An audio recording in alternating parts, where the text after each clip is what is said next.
இந்த சாதம் செய்கிறது ரொம்ப ரொம்ப ஈஸி. சைடிஷ்ஷும் எதுவும் தேவையில்ல. ஒரு பெரிய வெங்காயம், 2 பச்சை மிளகா பொடியா நறுக்கி கொஞ்சம் எண்ணெயில் வதக்கிக்கிட்டு கொஞ்சம் கருவேப்பிலையும் அதுக்கு மேலே போட்டுக்கோங்க. கொஞ்சோண்டு 1/2 ஸ்பூன் மஞ்சத்தூள், 1 spoon chicken chilli masala, 1 spoon இஞ்சி பூண்டு பேஸ்ட்டு. நான் வந்து அதில் கரம் மசாலாலாம் சேர்த்து இஞ்சி பூண்டு பேஸ்ட்டு கூடயே அரைச்சிட்டேன். அதனால் அப்படியே போட்டேன். நீங்கள் தனியாக வேணுனாலும் கரம் மசாலா போட்டுக்கலாம் கொஞ்சோண்டு. அதுக்கப்புறம் நான் வந்து 5 முட்டை எடுத்து வச்சுருக்கேன். 3 பேருக்கு சாப்பிட்றதுக்கு. அந்த 5 முட்டையும் அதில் உடச்சி ஊற்றி அதுக்கு மேலே கொஞ்சம் உப்பு போட்டு உடனே கிளறிடக்கூடாது. கொஞ்சம் முட்டை துண்டு துண்டாக வெந்த பிறகு இப்படி கிளறி விடுங்க. ஏன்னா பிறகு முதல்லே கிளறி விட்டோம்னா முட்டை இருக்கிறதே தெரியாமல் ஆயிரும்.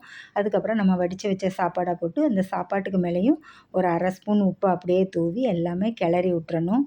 அப்போ தான் கொஞ்சம் பெரிய பெரிய துண்டுகளாக அந்த முட்டை நம்ம வாயில் கடிபடும்போது டேஸ்ட்டாக இருக்கும்.